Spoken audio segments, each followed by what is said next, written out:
Hello, and welcome to The Fool and the Philosopher. The Philosopher and the Fool. Because some of the French didn't like Napoleon, right? Yeah. So. And they, Sorry, I was just... Can I go on tangent? Okay. So, on CBC, Yeah. I was listening to a radio show about a French philosopher. Yeah. And so this guy is apparently a very influential writer. Yeah. They're talking about, like, this is a very influential writer, and they're talking about his life. So he's this Jewish writer in France. He's knew several languages. And with France being occupied, he realized basically he had to get out of France.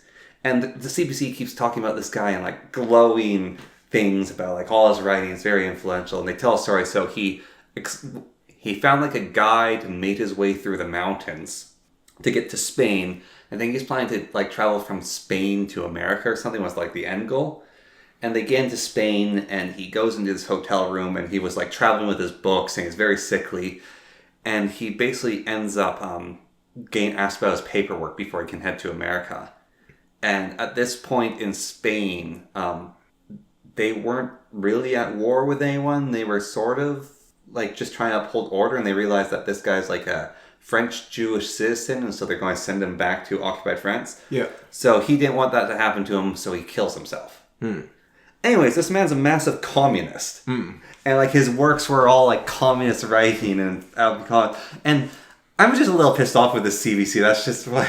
Because they were, like... talking glowingly about this man, and then, like, they drop the penny... The other shoe drops, and they talk about, like, this amazing Marxian philosopher who, like, wrote tons about Marx and communism, and it's just...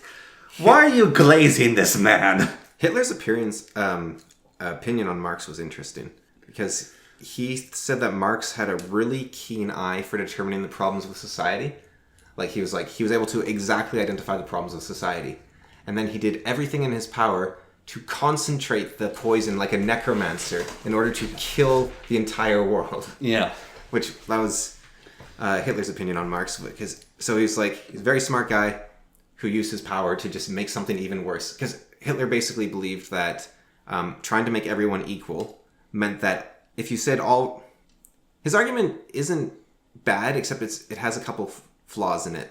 But again, like, he's a Darwinist that doesn't really understand Darwin. So he said, essentially, if you say all the races are equal, he believed that the Marxists were responsible for this. If you say that all races are equal, that means that it's the same thing as saying all individuals are equal, because races are made up of individuals. And if one race has a Shakespeare and one race doesn't have a Shakespeare, well, clearly Shakespeare would make that race superior, unless you're saying Shakespeare is as good as, like, some random guy that isn't Shakespeare, right?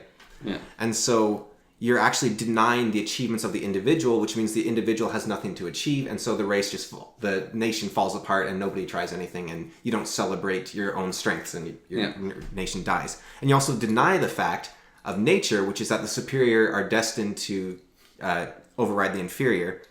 And so you're actually going against nature and God itself by not promoting the superior of your races. And also, if you don't promote your superior culture, because Aryans are the only people that actually build culture in the entire world, and every great thing and advancement of human civilization has to be done by the Aryans, when the time comes that humanity will be faced with their greatest challenge, if there's no Aryans to save them, then they will fail and humanity will die.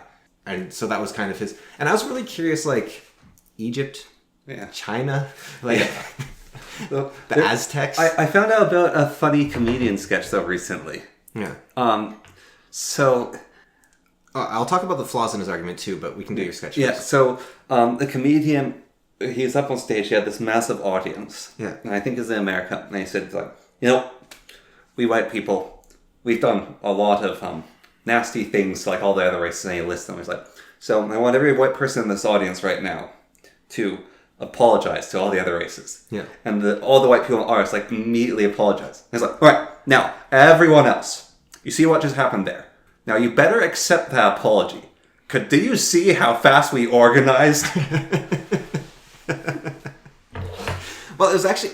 And it is a brilliant little sketch. He's like, did you see how damn fast we organized? So first of all, I think it's the United States' fault, because they actually have a black and a white culture. Yeah. Which is weird, because their white people are like Dutch, Italians, Germans, British. Like, they're not a race. I noticed you didn't mention Irish. And then they have their black people, like the Kenyans, the Guineans, the Irish. but they actually have like two cultural classes, which are black and white. But there is no racial divide between black and white, like ever, right? And I think the old term for it, which is now considered more racist, I think is actually a bit more accurate. It was an anthropologist, I can't remember his name, but he basically said there's like 5 races or something. There's the Mongoloids, the Aryans, the Negroids, and the First Nations. So that's 4. Might have only been 4. No, there's Caucasus. Those were also Aryans, I think. No, they're separate because there's like the super white and the white. Those were separated. Maybe. Or maybe, actually, I don't think it was Aryans, actually. It was just Caucasians, I think. Yeah, there's a Caucasian, yeah. I don't think there was Aryans in that list, actually, even. But I think those would be a bit more accurate because at least they're, like, groups of people. Now, I think the 2 biggest flaws in that one, of course, are, like, the Negroids and the Mongoloids. It's, like, that's actually a huge group of people in both cases, especially Africa. Like, if you ever see... Dawkins did one of his books, he shows a couple of different African tribes. Yeah. And it's like, these people have like red skin and like giant foreheads, and these people are like 4 feet tall. Like the diversity in Africa is crazy. I watched a documentary on the Pygmy clan. Yeah. And it's fascinating. How much do you know about them? Just like what I saw in Dawkins' book, basically. But so, this was when basically they were kind of first rediscovered because they were known about, but they weren't super well known about. So this was, I think, in like the 1900s or like so like the 1900 like that upwards. Yeah. Where this guy was in Africa and at the fringes of a society that like has seen stuff lived a pygmy clan. Yeah. And they like scavenged for garbage and do different things. And this I think he was British or he might have been Dutch guy basically started interacting with them and talking with them, and he's saying they're the most fascinating people you've ever met, the pygmies. Yeah. Because they're not dwarfs. Like he's saying, like if you come across someone with dwarfism, like they have like really large heads, they have like some sort of like it's a genetic condition thing. You can have a parent who's not a dwarf and a child who is a dwarf. They're more likely to have a dwarf child, and like that's, the pygmies are just small humans. Yeah. They're really small humans.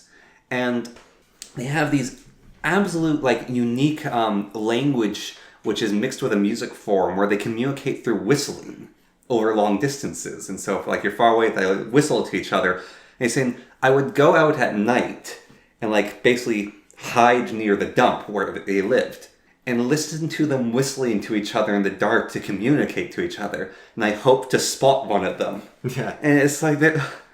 this different human, basically. Well, yeah. Well, I think like if you took like the diversity found in like the entire world, except for Africa, or in Africa alone, like Africa has so many different kinds of human, essentially. Yeah. Like they're just so different. The other thing is, so Hitler, one of the things he really didn't like was, so he thought that the Aryan race was the best race. Yeah. He just so happened to be in it. I would be really curious if he wasn't part of it, if he'd still think it was the best race. I'm guessing not, but maybe he would. Maybe he is that principled. I don't know.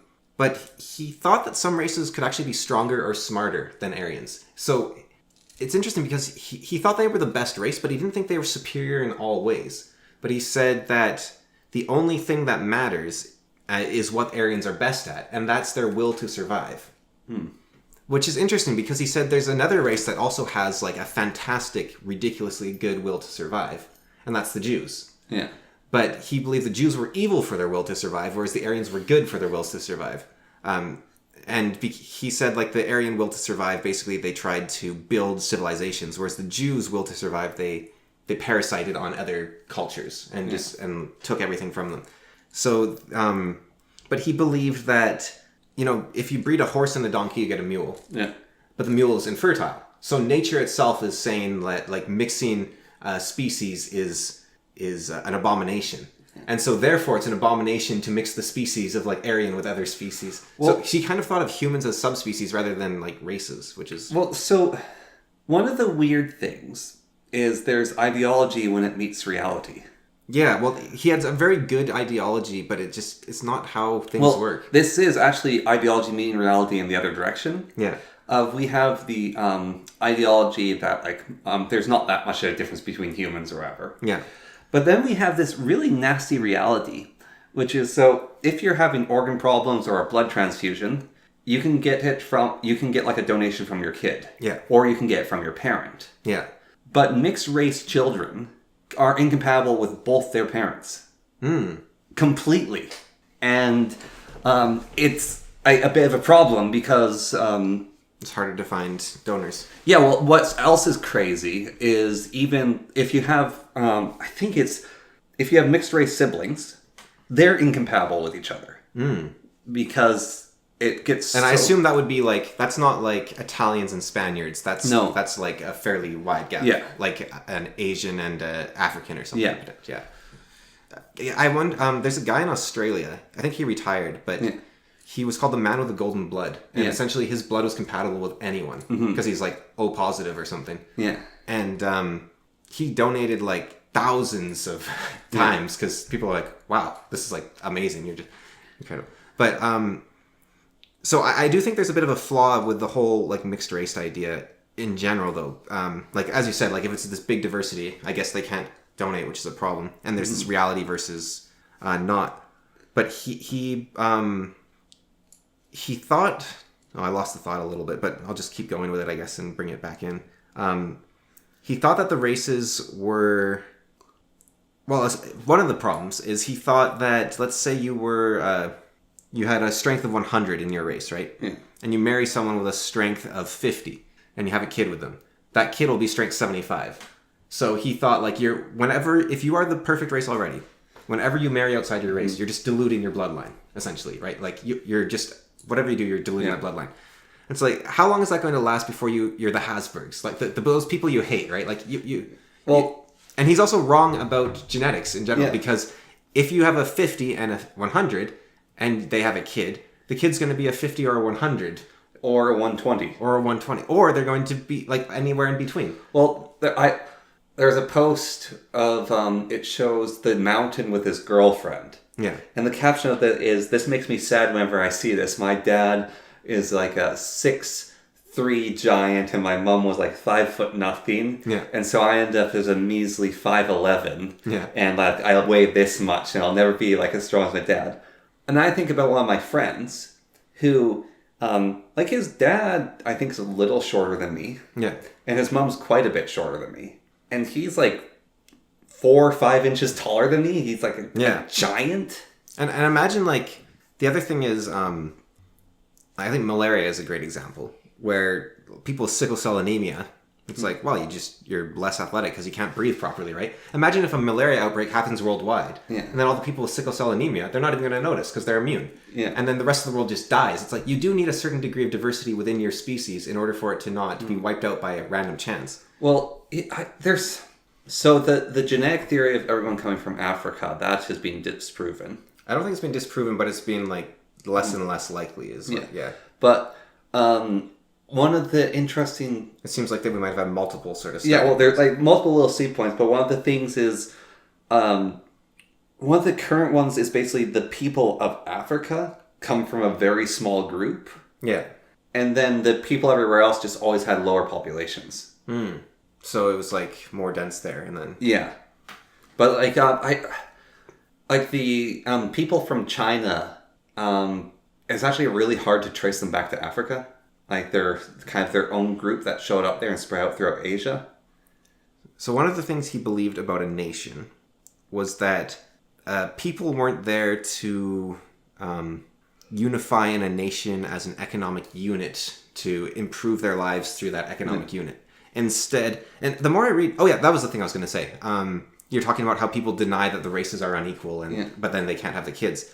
Well, they can have kids, it's just the kids don't have their blood. Yeah, well, it's really fascinating if you read like the second quarter of Mein Kampf-ish, and maybe even further, because I've only read the first book, right? So I haven't read book 2 yet. But yeah, did you know there's 2 books in Mein Kampf? I didn't.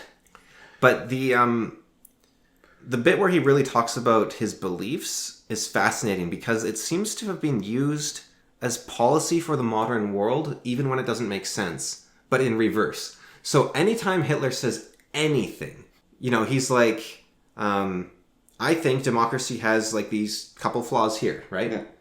We're doubling down on that. We are doing that like 100% no matter what. He's like, Marxism's bad. Marxism's like, it's like anything Hitler says is good, the modern world has said is bad. Like, it's crazy it's like these little things that shouldn't even matter. And it's like, we do the opposite. And I don't know if it must be on purpose to some degree. Like, we just don't want to be Hitler so bad. We're going to do things that are even counter to our own benefit because Hitler thought them. And because the thing is, right, you're a politician. Yeah. Your job is to have a good image, right? And so anytime you do something, someone can say, that's what Hitler does. You immediately discredit your argument. Yeah. And so like the moment you can point to a politician's actions as a quote in Mein Kampf somewhere, like there was that thing where, I don't know if it was true, but they said Trump keeps a copy of Mein Kampf on his nightstand, right? Yeah. And now, having spent the last year and a half trying to read, I have two basically. It's very hard, slow read. So yeah. I don't blame Trump for taking a while to get it done. but busy guy as well. But also, Hitler has some great insights into politics and the human mind, which would be very useful for a leader or a businessman. Yeah. And so it's not like it's a bad book to have as a leader, because it's like, no, you can use this stuff. Mm-hmm.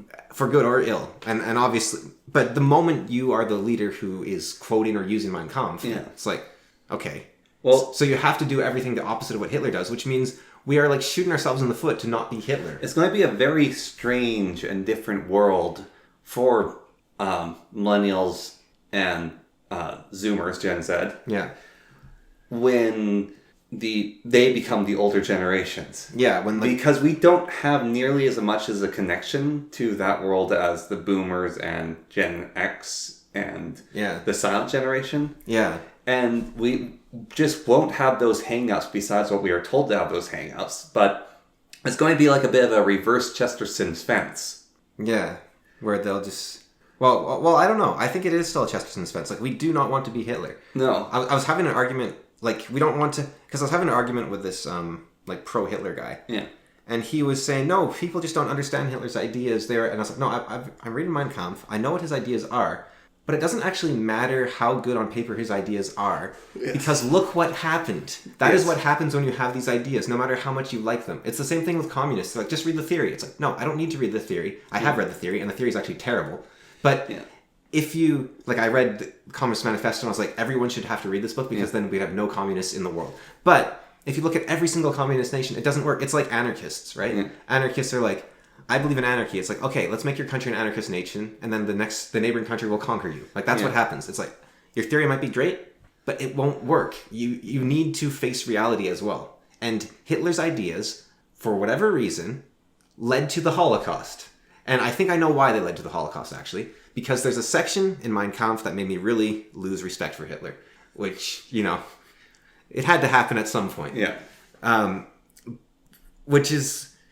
It's weird when you're... I said it before. It's weird when you're disappointed in Hitler. Because you're just kind of reading like this political theory book. There's actually a section. I'll get back to the part that made me disappointed in him. But he talks about how the first time he ever did public speaking. And he said, I always had a theory I was good at public speaking. But then I was able to like go out and actually try it.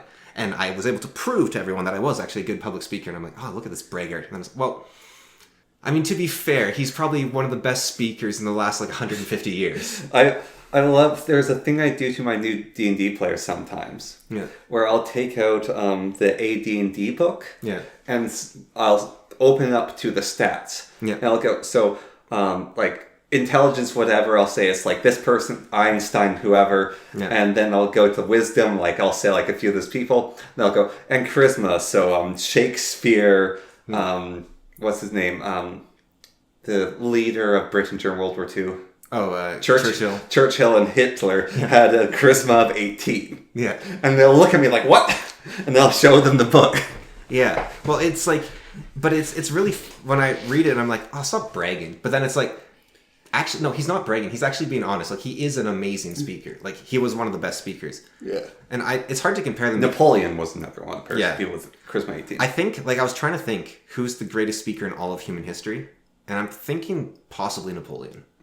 Like, that's a hard one, though.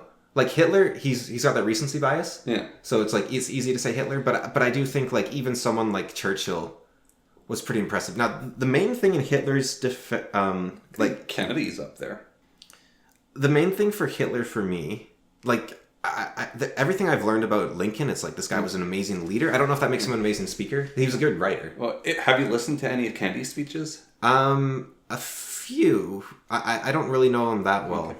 We watched a documentary about the greatest speech. Ask not what you can do for your country. It was what you can do. Greatest speech never given. Yeah.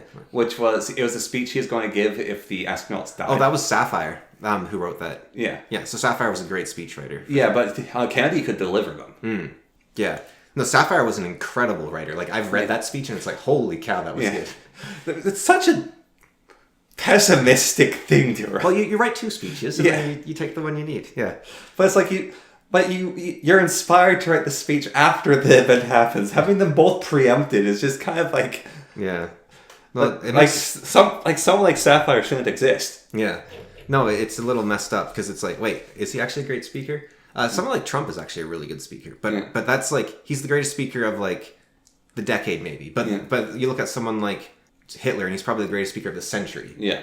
And then but like the only thing I can really think of, because I haven't really actually listened to many of Hitler's speeches because they're in German, so it's like and he's not a great writer.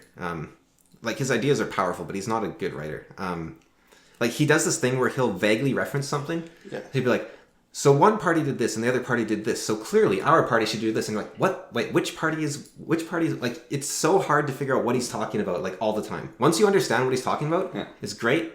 But when you don't understand what he's talking about, it's like, he has this whole section of like, you need to speak simply to people to influence them. And it's like, could you do that in your writing as well, please? So what did he do to disappoint you?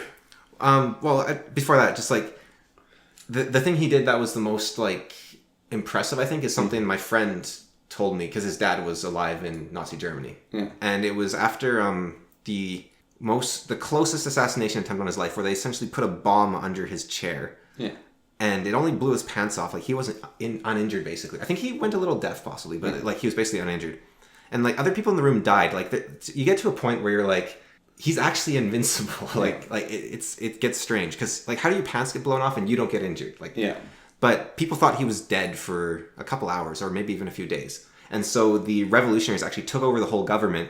People were celebrating that Hitler was dead and the war had ended, basically.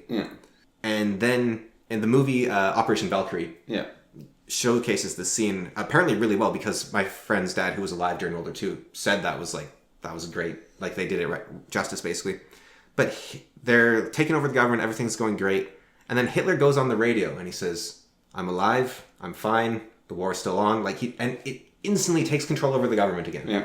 And my friend's dad says he remembers that speech, and it was just like this moment of like, whoa, he's back in charge all of a sudden. Yeah. And so that is something that I don't know how you can, with a few sentences, just end a revolution, right? Like that's crazy. And Napoleon did something even more impressive, I think, when he got an entire army to join him. Yeah. And there's people like Caesar and like Alexander I don't even think we know his speeches, but he must have been impressive to get the people to follow him. Yeah. And then Caesar, I think he was probably a great speaker, but I don't know. But yeah, so the part where Hitler disappointed me was he was saying that Aryans are, like I said, the only people that have ever done culture. They're the only people that have ever advanced humanity. They're the only people with innovation. They're the only people who are really advancing the world. Everyone else is just lifted up by the Aryans, essentially. So every culture that has benefited from an Aryan in the background, sort of thing. And therefore, when we were coming up with a concept of a Weltanschauung, which is like a worldview, Weltanschauung, something like that. Weltanschauung. Need more You need to go, oh, and then you can speak. Weltanschauung. Bei Weltanschauung ist gut.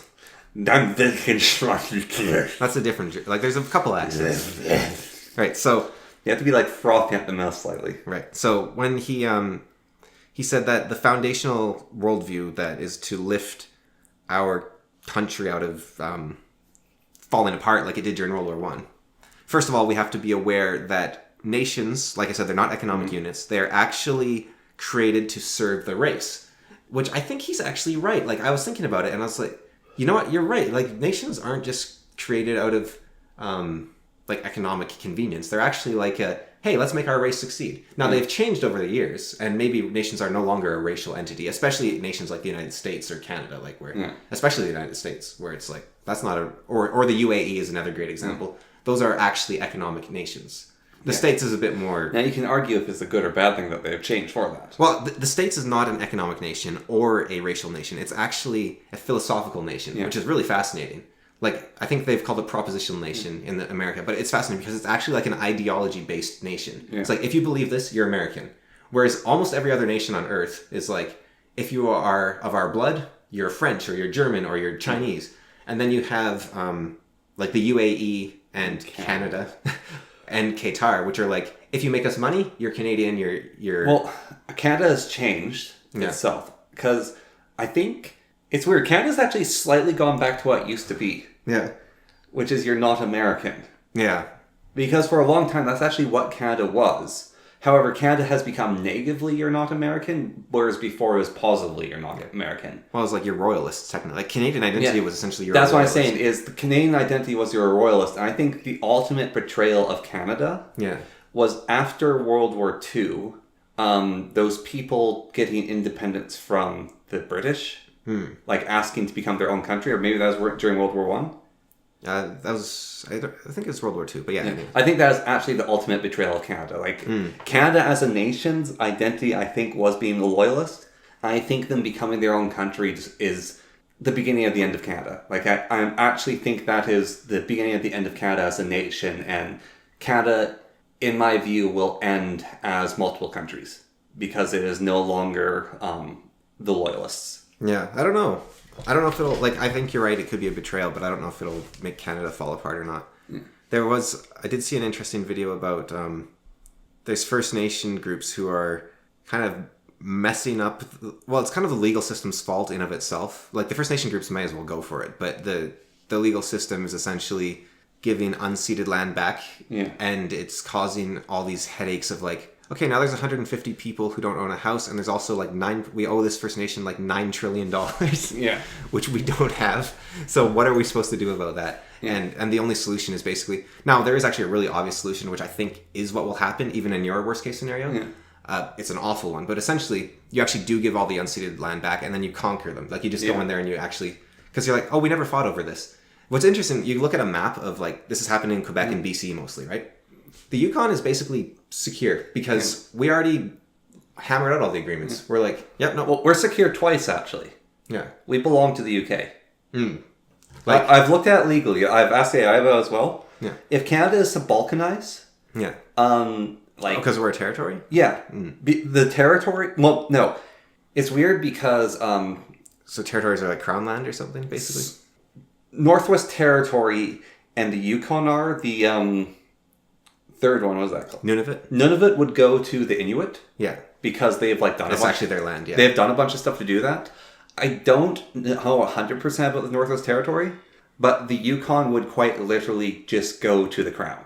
Although, like, you know, Thatcher, when the Falklands tried to leave, she conquered them again, right? Yeah, but like legally everything, if Canada was to like completely balkanize, the Yukon would just, like, all legal paths would give it to the Crown. What's really weird about that is we wouldn't actually belong to the UK. Right. We would belong to the Crown itself. Right. But I think given who Charles is and who Starmer is, I don't think that would happen. Because I don't think Charles would want it, and I don't think Starmer would fight for it. Yeah. But then we would actually get legally abandoned. And so we'd probably get taken by Alaska. Yeah, or BC or something. Yeah. But so Hitler said, he said that Germany, it's a nation based on race. Yeah. And therefore, we must do everything we can to protect this race, because otherwise the world will plunge into darkness, essentially. Yeah. And this is, in fact, so important that this overrides all other ideals. Meaning, if you believe in something is a true upholding good, but you need to betray that in order to protect the survival of your race, you should instead protect the survival of your race. Because even if you betray your high ideals of the Aryans, because the Aryans are the only race with high ideals, but you can betray the high ideals of the Aryans in order to protect the Aryan race. Because if there was no Aryan race, the world would be plunged into darkness. And why that's a problem to me is, let's say we go through with his plan, and we abandon our ideals so that the Aryan race flourishes in the future, right? Then the Aryan race, under his own framework, is no longer that race which holds high ideals. Yes. And so there's no point in preserving the Aryan race because they're as bad as any of the other races, like the Jews and the Negroids and the Mongols. Yeah. Right? Like, under his own framework. Yes. It's like, you have done nothing, you have failed to preserve the Aryan race if you abandon the Aryan virtues. And therefore, even in his, racial supremacist view, I think he's wrong. Like, even if you allowed for racial supremacy, I think he's wrong. And I also think racial supremacy is a problem because he wants to protect the German nation, right? Yeah. But the French are basically Germans. Like, they're the same people. And the Lombards were also basically French. And then the Polish, Hitler thought were pretty German, given that he tried to conquer them, right? Yeah. And so it's like, okay, but what is your race then? Like, it's frayed at the edges. It's not a perfect... Yeah. And if you make it this perfect cut-off thing, eventually you'll have inbreeding and you'll all die. Yeah. So it's like, well, okay, but then the extremes, of course, like the Africans and the South Americans, they aren't Aryans, so we can get rid of them. It's like, yeah, but it's just a scale all the way along. So at some point you draw a line, and then and that line makes you stronger, because what happens in evolution is not that things add up like they have these stats, and they actually get stronger. Yes. And maybe that's a bit because of epigenetics, maybe that's a bit because of better nutrition, but it also just seems like with bacteria, it's most obvious, I think. Bacteria, when they meet, they combine DNA and they get the benefits of both. Like, bacteria just become like super whenever they combine. I was talking with a doctor on a stream. Yeah. And he was talking about some interesting medical advancements.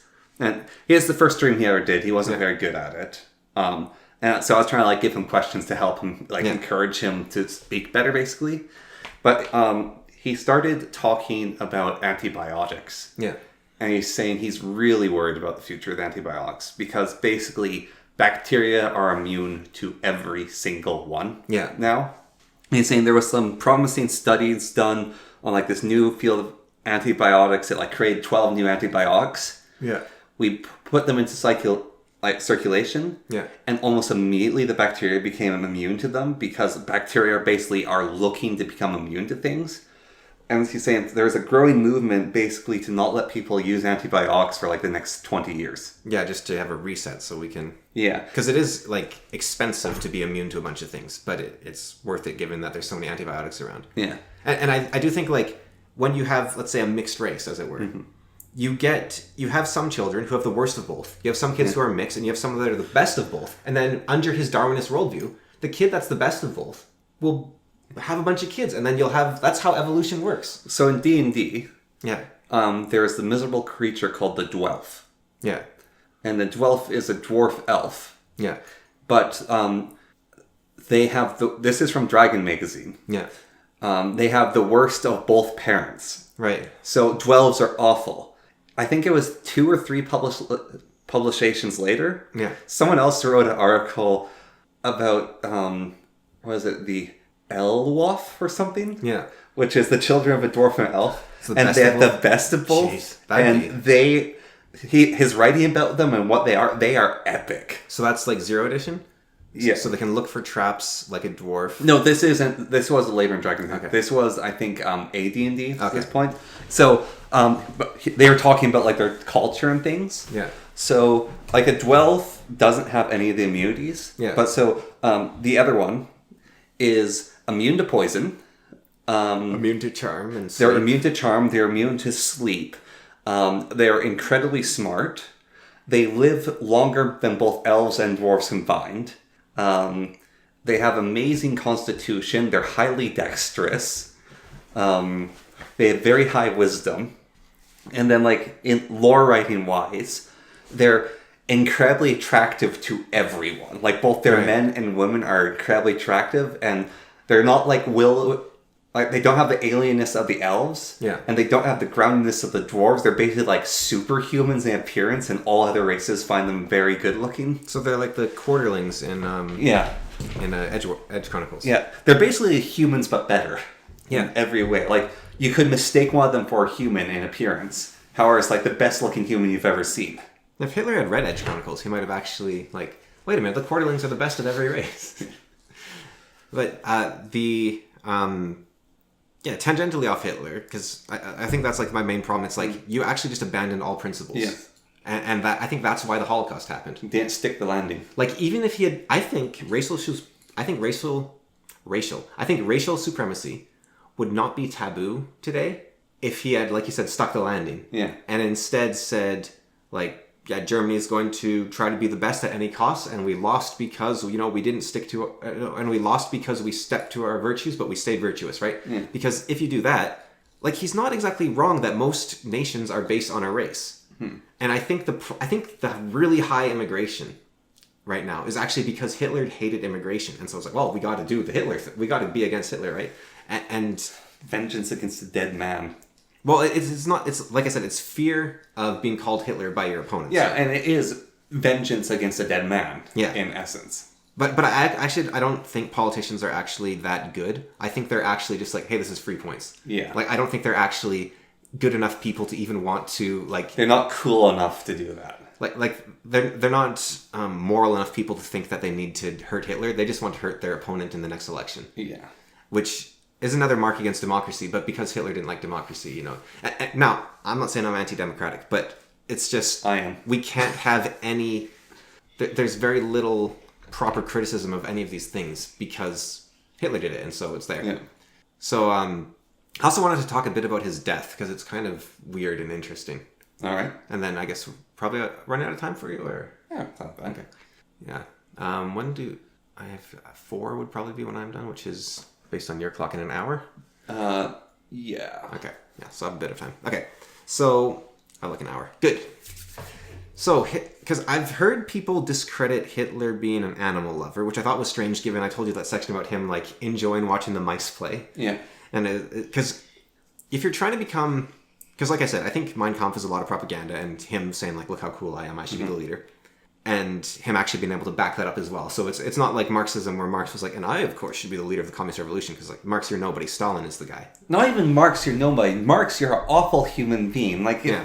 Whereas Hitler if is you like, learn a little bit about Marx's story... yeah, so he squandered his family's money. Well, here's 2 things. Is Marx, like the statues of him, like Marx has positive PR propaganda. Yeah. Or, like Hitler has like negative propaganda against him. Yeah. Marx has positive. Yeah. But then you read the manifesto, it's a mess. It's a terribly written book. It has terrible logic. It's super boring. I despise it. But then you also learn about him. And he like had bed sores and he was like infidelitous or whatever. Like he slept around with other women. He got his maid pregnant and then didn't acknowledge the child and abandoned He squandered his family's money and harassed everyone close to him to give him money. And then the moment they stopped giving him money, he cut them off. Yeah, and then his best friend, he kept abusing because his best friend was a blue-eyed idealist, and so he would abuse him and like take money from him. And then eventually his best friend cut him off because like this is too much. And he married for wealth, and then like he cheated on her a whole bunch. And yeah. Whereas Hitler is actually an amazing speaker, fairly clever guy. I mean, Marx was a smart guy too, but he was a war hero. He was a true German like loyalist. He loved his country.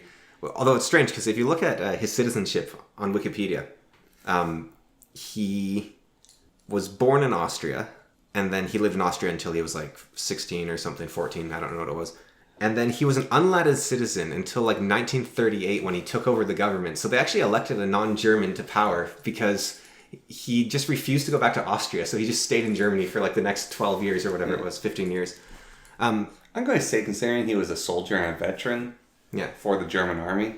Well, he wasn't supposed to be, though. Like, I told you about that, right? Where, like, he signed up for the Bavarian army, and it was, like, there was no way he should have been allowed on the Bavarian front. Yeah. But for some reason, he was. Yeah, but he did it, so I think yeah, he should be a citizen just from that fact. Service guarantees citizenship. Yeah. Yeah. Yeah, poor guy. He was, but yeah, so people have said that he wasn't actually an animal lover because he killed his own dog. And so I was like, what? That sounds weird. So I looked it up. And so his dog, his most famous dog, big German Shepherd. You've seen pictures of her probably. Her name was Blondie. Yeah. And apparently he loved that dog. But I've seen pictures of him with her at the eagle's nest. But one of his where the dog's like standing up and looking up. Yeah. One of the dog's, no, sorry, one of his, not the dog's girlfriend, his girlfriends, said he was a very harsh dog owner. Like, he, now this doesn't necessarily mean he doesn't love animals, but he did seem to very much be in that school of, like, you need them to obey you, and so, like, if the dog did something wrong, he would, like, whip it, or he'd, like, grab its collar and force it to the ground and be like, no, you need to obey it. Like, he saw two dogs fighting. Yeah.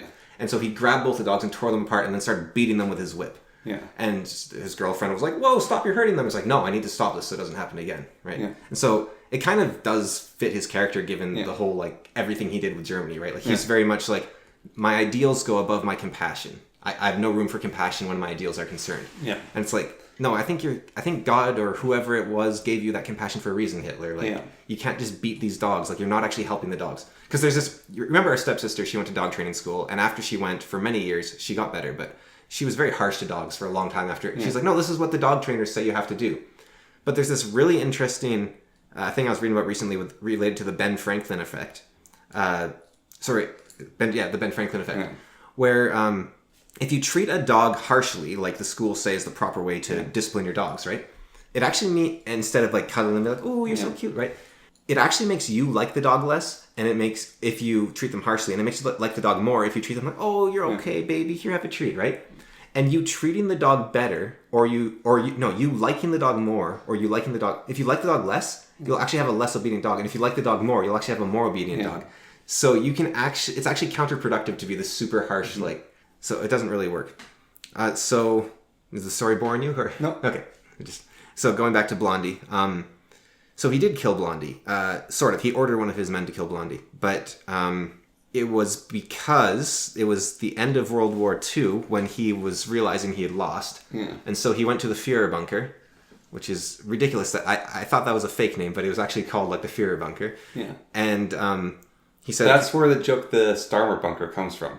Oh, I didn't realize that. That's where that joke comes from. Like, whenever someone's having something bad in politics, you add their name and bunker to it because of the Führer bunker or the Kaiser bunker. Okay. It's in reference to that. It's like, things are so bad, you're going to go to the Führer bunker to take the only way out. Right. And so there was a movie made about the Führer bunker called Downfall, which I haven't seen, but I've seen scenes from, and the actors are all... 9999999. The actors are all incredible. Yeah, that's where that scene comes from. Well, that scene is actually why he went into the bunker, because essentially he said, he gave an order, this is real, and the movie, this is the reason he went to the bunker. He gave an order to make an attack, and the general in charge of it, who was, I can't remember, Hessman or something was the name, but he didn't do it until like a month later or something, and it totally failed. It might have failed anyways, but Hitler was able to blame him for not obeying the order instead, right? And he said, you've just killed us all.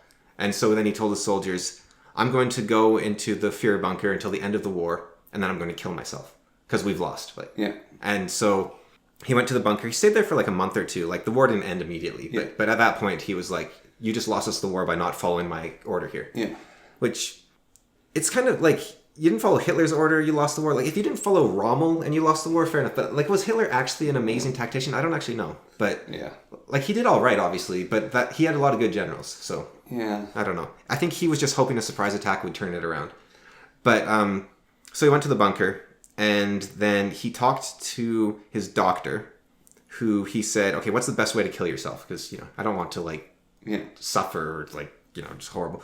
And the doctor said, the most popular thing... supposed to be the most effective is cyanide tablets, and then you shoot yourself. So you take the tablet and then you shoot yourself just in case the tablet doesn't work. And then I don't know why you don't just shoot. I guess because shooting yourself doesn't always work either, right? So it's like, take both. And so Hitler was getting very paranoid at this point. He might have been like a like, there's so many theories. Like I've talked about it was like a previous episode, like he's been accused of everything. Like gay, schizophrenic, ADHD, autist, drugs, druggy, syphilis, like everything.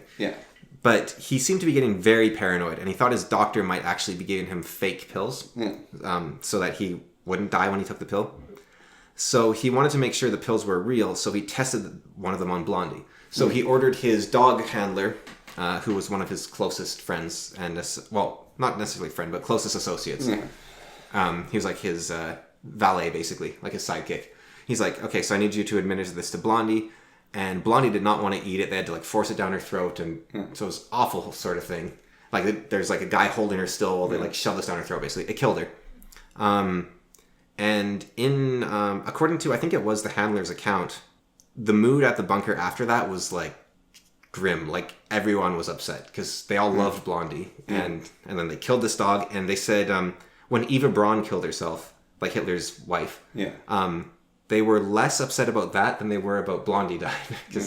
Which, I mean, fair enough, because she chose to do it and Blondie didn't, and also it's a cute dog, nice dog, and it's some evil woman. Like, I mean, So Hitler's final moments were weird. Like, they're weird enough. I actually kind of have a little, like, I guess it's not technically a conspiracy, but it's, I don't know what you call it, just a theory, I guess.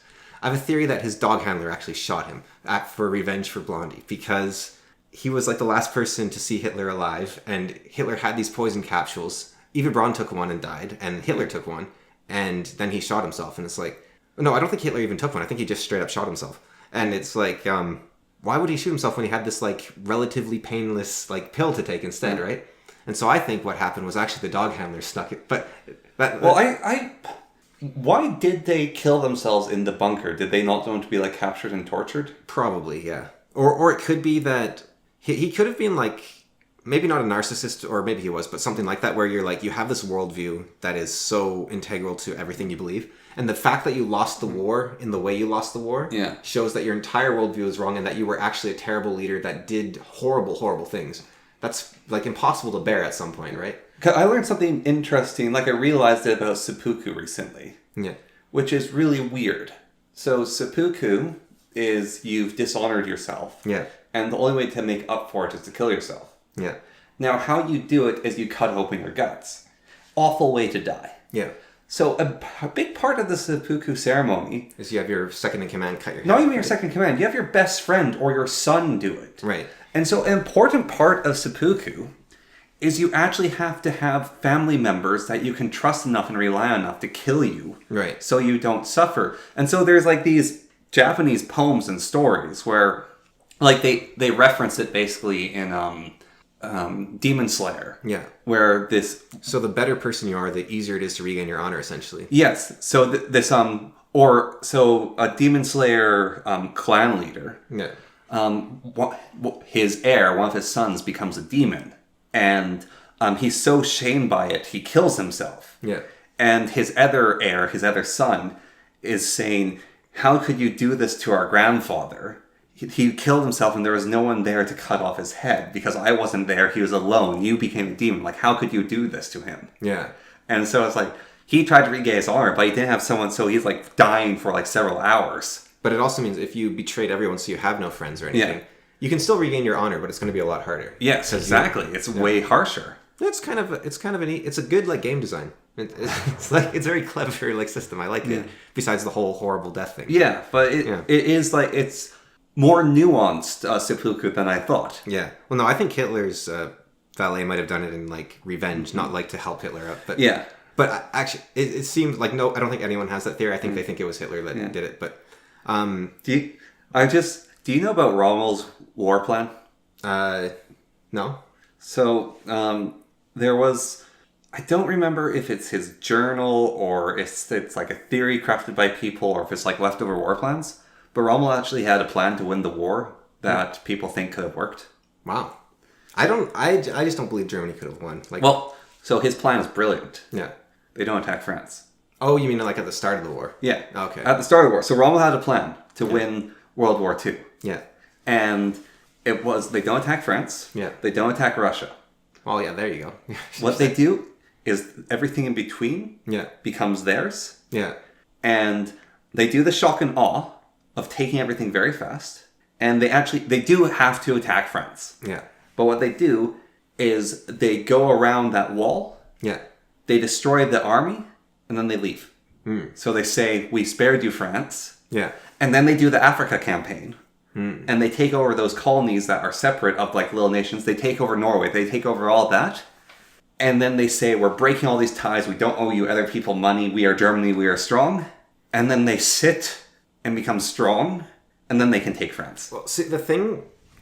And actually another one of the plans was you take France and then you peace out Britain.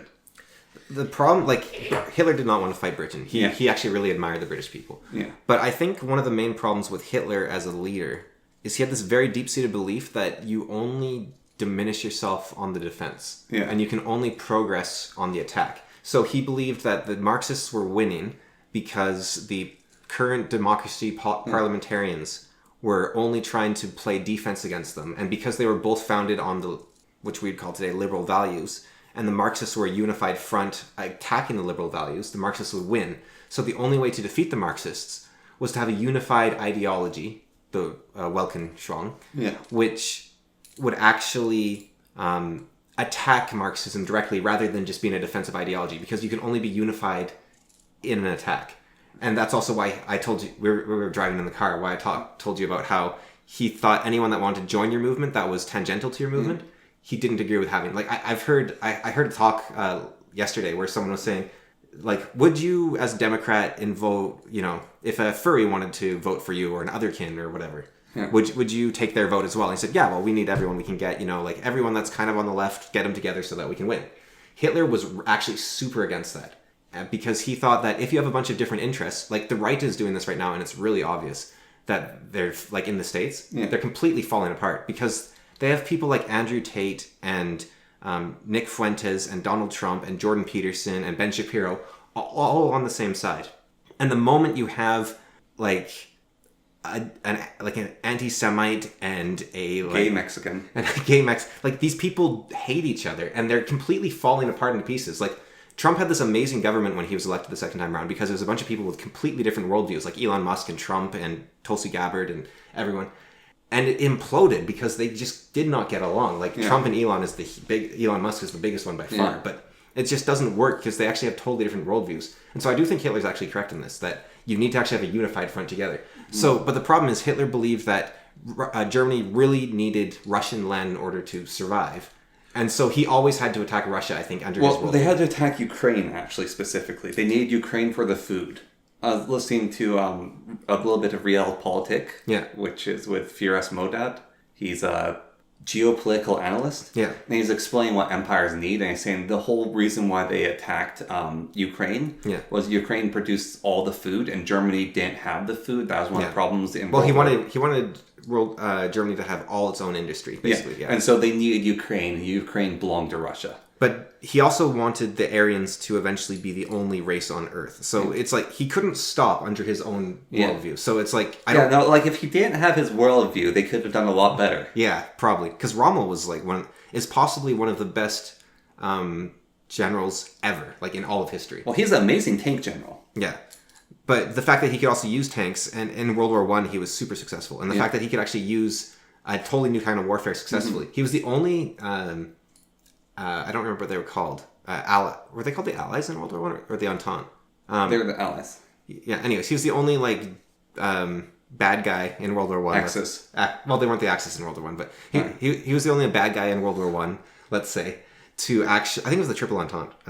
But to actually gain ground. Yeah. Like he was completely outnumbered, outgunned, and he was winning. So he's incredible. He was wasted in Africa. Well, he was actually, it was very clever how they beat him. They basically gave him totally false information. They were like, oh no, I hope they don't come and attack our super secret base over here. And then they're like, oh, well, let's go attack that base. And we're not here, sucker. Well, like the Africa campaign like you learn about his Africa campaign. Yeah. This man's an expert at fighting in Europe. Yeah. And you put him in Africa. Like without the soldiers or the technology that he knows how to use. Well, I think... And he still does well. Like But his resources were so limited. Well, like I was saying with Hitler's paranoia, I think he was afraid of Rommel a little bit because it's like, this guy could take... Like, everyone loves this guy. Yeah. He could take over the country. And Hitler also... Well, also, Rommel refused to salute the way that everyone else did. Rommel would do the old-fashioned imperial salute, which... I can't remember what it looks like because people said, oh, Rommel would like do the hand over head. But that's not the German old imperial salute. It's like... It's probably like a fist over the heart or something that Rommel would do. But he was also he really believed that for a movement to succeed, it needed to always move as one, and so it could only have one leader at the top. So even if he wasn't like worried about his own power, he needed there to be a unified leader that everyone obeyed no matter what. And that was him. Yeah, but he should have had faith in... It's funny, we're talking about what he needed to do, but it's but it's interesting. Actually, if he had had faith in Rommel, I don't know if a lot of the evil... if Hitler was the kind of person that could have had faith in Rommel, I don't think he would have been the kind of person to have concentration camps. Because he believed in the spirit being important rather than the absolute obedience to the ideology or something. Yeah. Well, he thought that he wasn't a fan of like woo-woo vagaries. He really didn't like them, which is funny because a lot of the Nazis were super into them. He actually there was a society called the Thule Society, and Hitler had to abolish it because all his like high members, they're like all occultists. And he's like, no, stop that. So continue on with his death, actually. And part of the reason for Hitler's paranoia, possibly, was after he announced he was going to kill himself, right? He's like, we've lost the war, I'm going to kill myself. He got a phone call from Himmler, and Himmler's like, so can I be in charge when you die? Which is like, what kind of second in command is that? Yeah. Well, that's the thing as well. You have Himmler as your second in command. Yeah. And... well, yeah, like, I mean, he's a great Dodecaster, but he's he's just a nasty, nasty person. And, like, Hess, I think, if Hess hadn't flown to the UK and had stayed by Hitler's side as his second in command, he might have also been a bit less paranoid. What was the fate of Goebbels? Was he tried? Yeah, because I can't imagine Goebbels committing suicide. I can't remember. He either committed suicide or he was tried and just sentenced to life in prison. So I don't think he was ever executed. Yeah. But he might have committed suicide. I don't remember. I just find it... like, the more I learn about that man... like, I used to think he's the most evil man ever. Yeah. He wasn't. He was just one of the weirdest humans in history at the wrong time, at the wrong place. It's like, if Goebbels had instead been in Britain... yeah. It would have been very different. If he'd been in America, it would have been very different. It's just like... well, I think, like, Himmler for me is interesting because I thought he was just kind of there. Yeah. Like, you know, he was just, like, a competent guy just doing his job or whatever. But the more I learn about him, I'm like, no, this guy was messed up. Yeah. No, so that guy's... but, so Goebbels is... oh, this guy really likes the radio. This guy's a really good speechwriter. This guy's really smart. This guy's very charismatic. All right. Hitler hires him where he's a part of the party. Hitler says, I have these things I need to do. Yeah. Goebbels says, sure, boss, I'll do that. Yeah. And he did it. He's like, he's just a very effective guy. We need the broadcasting, like, radio show of all of Germany to be united. Yeah. It's like, okay, I will do that. Goebbels was a big fan of Edward Bernays as well, who was like who wrote the book called Propaganda. Yeah. Like, it was literally called Propaganda. He was a huge fan of Edward Bernays. And Bernays was not a fan of the Nazis. He was like, stop calling it propaganda. You're going to ruin the name propaganda. And to this day, nobody likes the word propaganda. Yeah, but it's like he unified the radio cast. Like, this part of his speech, it's this brilliant thing where he was basically telling the German people, okay, life's going to be a little bit harder now. Yeah. And it's like, look, we all like going to the theater. We all like watching movies. We all like listening to the opera. We like taking time off.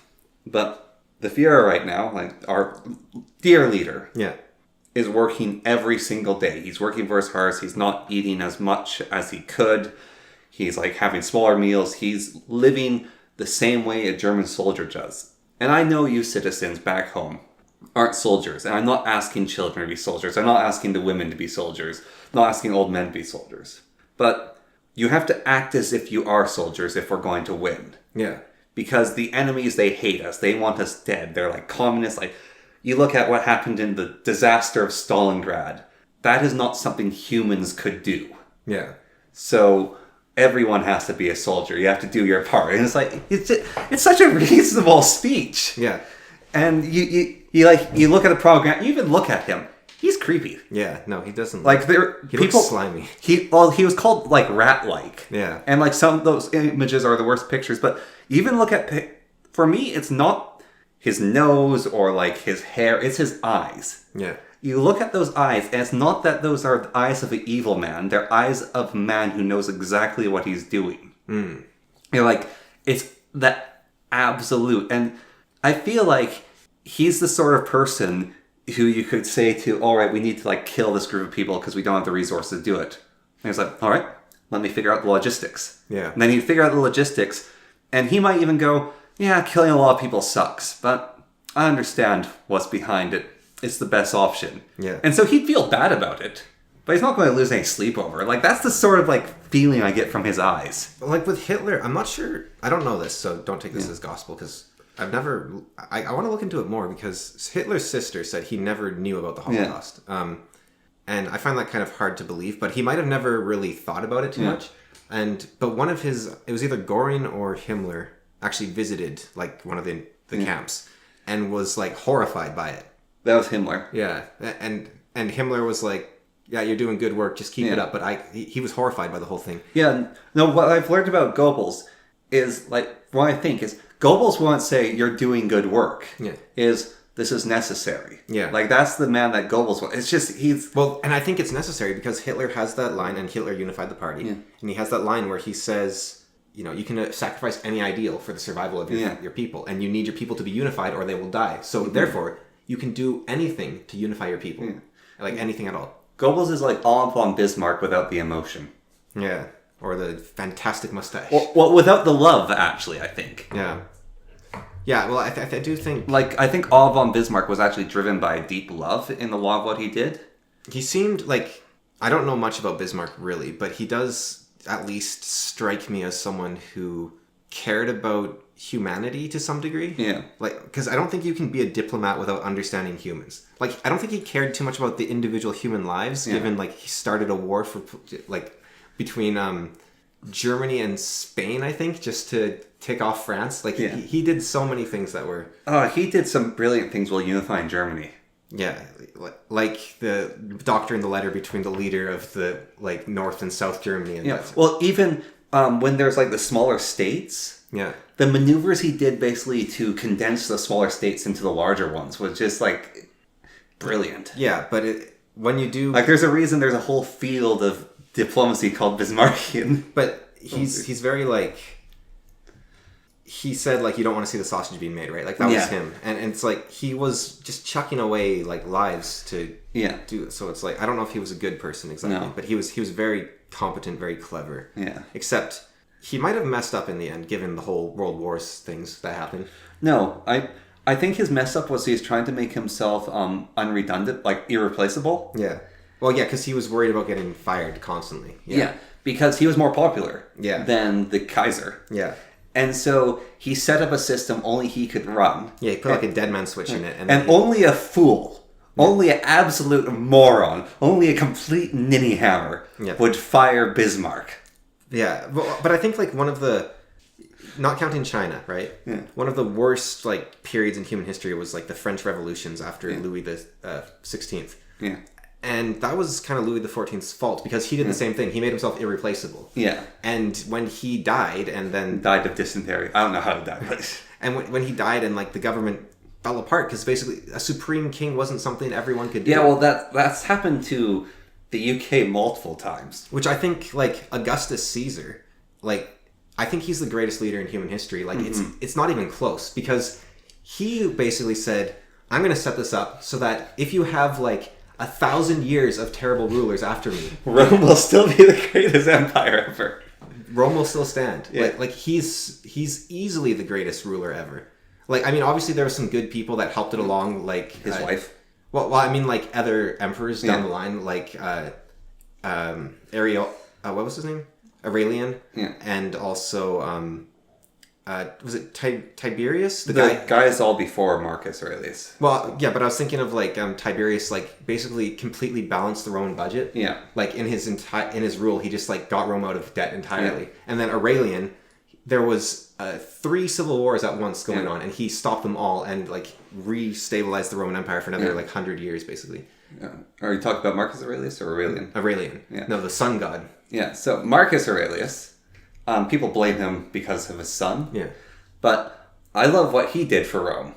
Rome had 2 civil wars he handled. It had several wars he handled. Yeah. And the man was dying the whole time he did all that. And cheating on his wife. He was a busy guy. I think he was cheating on his wife. Like, he was dying the entire time. Like, that man was like... And he didn't believe in, like, painkillers, because they had painkillers at the time. Yeah. Like, he's like, no, I'm not going to take them. Yeah. Yeah, no, he like... Meditations is a great book as well. Like, he seemed like the perfect philosopher king in many ways, but he he failed because every Roman emperor before him never chose their own son to be the leader of Rome. Yeah. And Marcus Aurelius failed and his son became emperor. Well, But, what happened is he died. right, the guy he chose died. No, the guy he chose died, but then he died because his plan. So the guy he chose died. He's like, okay, my son will be emperor, but he's a moron. Yeah. And so Marcus Aurelius had the co-emperorship. Yeah, he wanted to teach him. So he's like, all right, well, I know I don't have long for this world because I'm a man who has like gut cancer or something. I can't remember exactly what he had. So we'll be emperors together. This is how you rule, my son. Remember, this is your most important lesson. Thud. Yeah. Dead. And actually, And even after he died, the empire kept on going. yeah, for a long, long time. And I do think some of the bad emperors were given a bit of a bad rap, like the Obo or whatever his name was. Yeah. I can't remember. He was like in the year of like 5 emperors or whatever it was. He came after Nero. And why I think Nero was given a bad rap was because this guy was trying to emulate Nero and like everything. He was trying to look like Nero. He was trying to act like Nero because he wanted the people to like him. Yes. And it's like, wait a minute.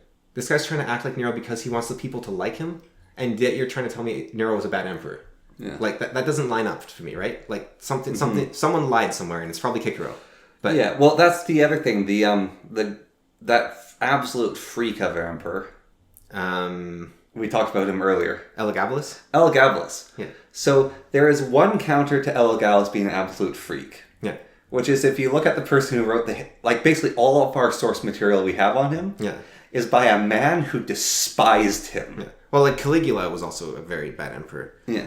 Yeah. But like Elagabalus was despised. Yeah. Well, he was a foreigner as well. Like he was like a African guy. So he's like he's weird. He had dark skin. He worshipped the wrong god. Yeah. He worshipped Baal. Like he was a Baal worshipper in charge of the empire.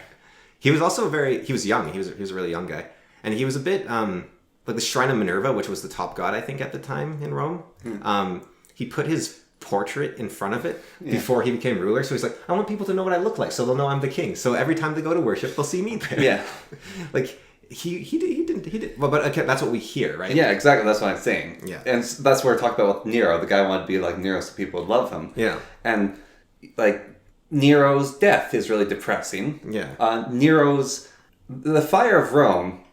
I was listening to a podcast about the Fire of Rome. Yeah. This is a weird one. So people said he fiddled while Rome burned. Yeah. So someone said these are some accounts, not by the official historians, of the Fire of Rome. Yeah. Is Nero organized people to fight the fire himself, and why he did that is everyone was trying to kill him. Right. And so he couldn't go to his officials to ask for help. And so there's a theory that him fiddling during Rome was burning Yeah.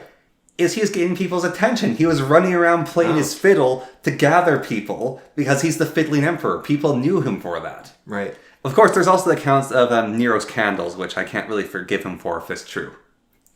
Which was made of Christians. Yeah, it's a little nasty. Have you heard the And they weren't dead. Right. You just extract. Oh, he would like just light their fat on fire. He would cover them in oil and wax, Right. and then use them as the fat for the wick. Yeah. And he'd that would be outside during a party. Ugh. Purportedly, Yeah. probably why Nero actually has such a bad rap. Because he was anti-Christian. He was super anti-Christian, and the emperors after him were Christian. So could be why he's so hated. Right. Is he was nasty to Christians, but that was just Rome at the time. You were nasty to your enemies. Right. The what was it?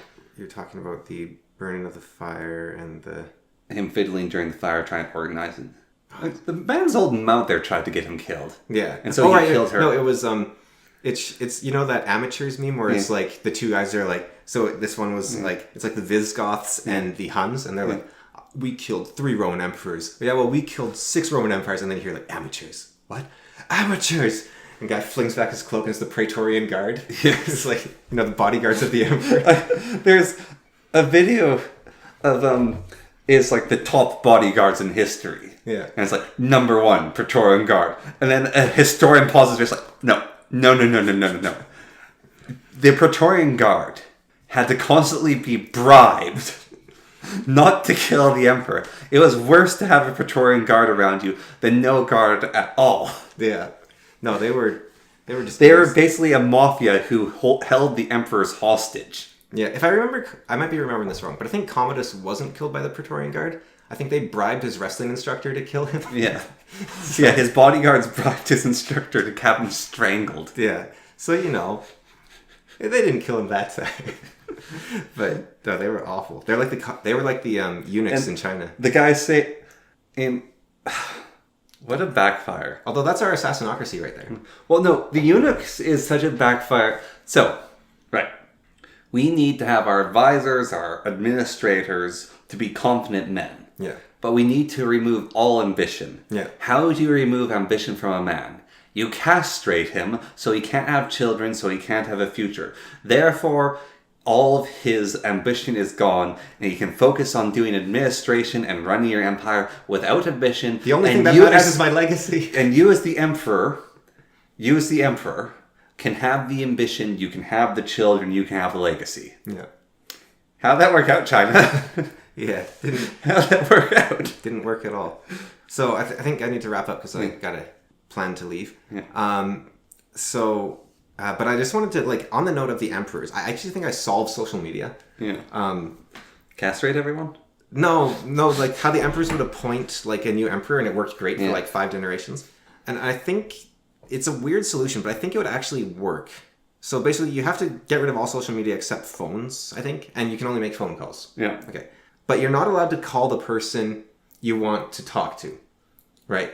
And you're not actually allowed to... So it's 2 stages. You have to go to someone else, and you have to say, hey, can I borrow your phone? So everyone has a house phone, right? Yeah. So you have to go to your neighbor's house. You have a phone as well, but you're not allowed to use your own phone. You can only use someone else's phone. So you have to go to your neighbor's house and say, hey, can I borrow your phone to make a phone call? So you borrow their phone. Then you want to call Dave, right? Yeah. And you're like, okay, where is Dave most likely to be? You're like, I think he'll be at John's house. So you phone John, and John's like, so you're the only person that's allowed to answer your own house phone, though, even though you're not allowed to make calls with it. So John answers the phone. He's like, yep, John's house. And you're like, hey, is Dave there? He's like, oh, no, he was here an hour ago. I think he went over to Bill's. So then you phone Bill, and you're like, hey, Bill, is on there? And Bill's like, yep, no, John's here. It's like, okay, is John free to talk right now? It's like, I'll check. John, you free to talk? Oh, not right now. He says he's not right now. Sorry, sir, phone back later. Or you can be like, yep, I'll put him on the line for you. So you have to go to someone else's house to use their phone, and then you can't phone them, you have to phone someone else. So you could phone the bar they're at, you could phone the gym they're at, you could phone the house of the other person they're at. And I think it would actually make social media work basically flawlessly. Do I have a bee odor here? Is bee odor here? Well, it was actually a scene from The Simpsons with Moe's Bar that made me think of this, because that was a very brief period in time where you used to phone the bar to get a hold of someone.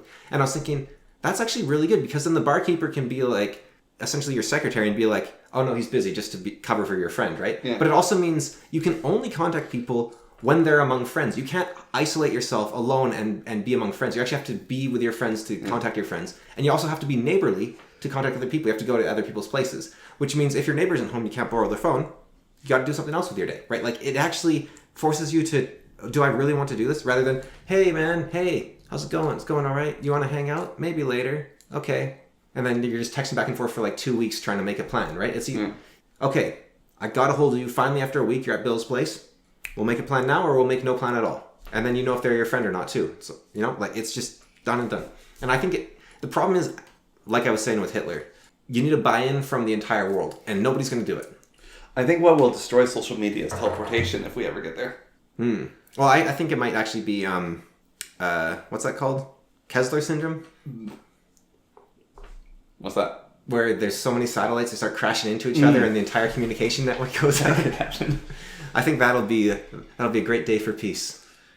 Yeah. All right. Well, I solved social media anyways, and I normally... Or too, the lightning would also get rid of social media. Oh, if you could just travel quickly? Yeah. Or teleportation, like you said. Basically the same idea. But I don't think it would, because I think people, every time we get convenience, we actually use it as an excuse to do less in a lot of ways. But we also have high expectations of ourselves. Imagine you lived out of town, 20 kilometers away from town, and your car broke down like my car broke down.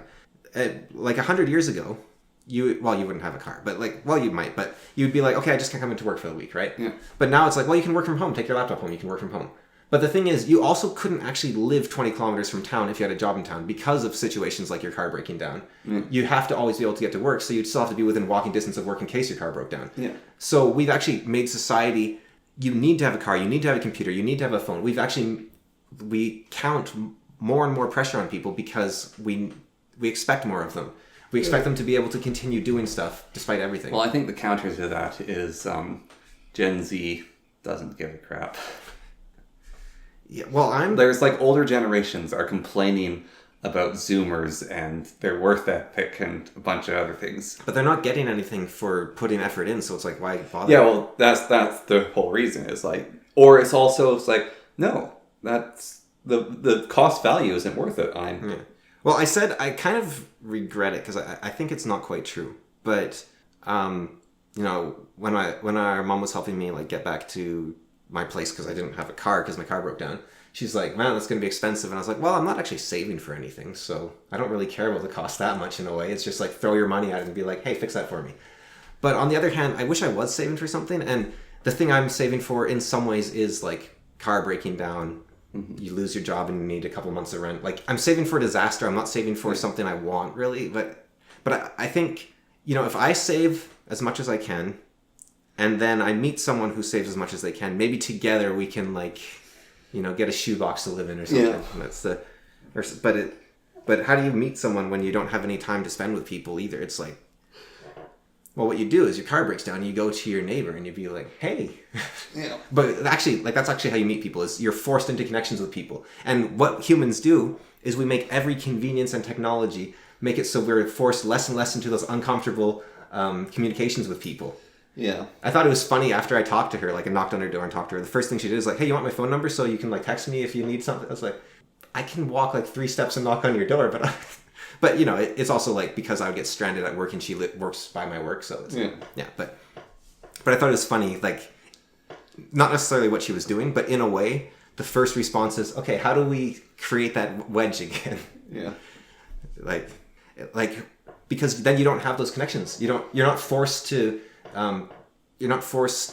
talk to your neighbor about like, hey, the mailing service is down. Do you think we can ship in together on the milkman or what? Whatever it might be. Like, and then you get to know them, and then you know their daughter, and then you get married, and you have a bunch. Like, it doesn't. We add convenience to it, so we don't have to deal with all that awful stuff. Yeah. Yeah. And so we stop becoming people that are intertwined with each other. Yeah. Yeah. Anywho.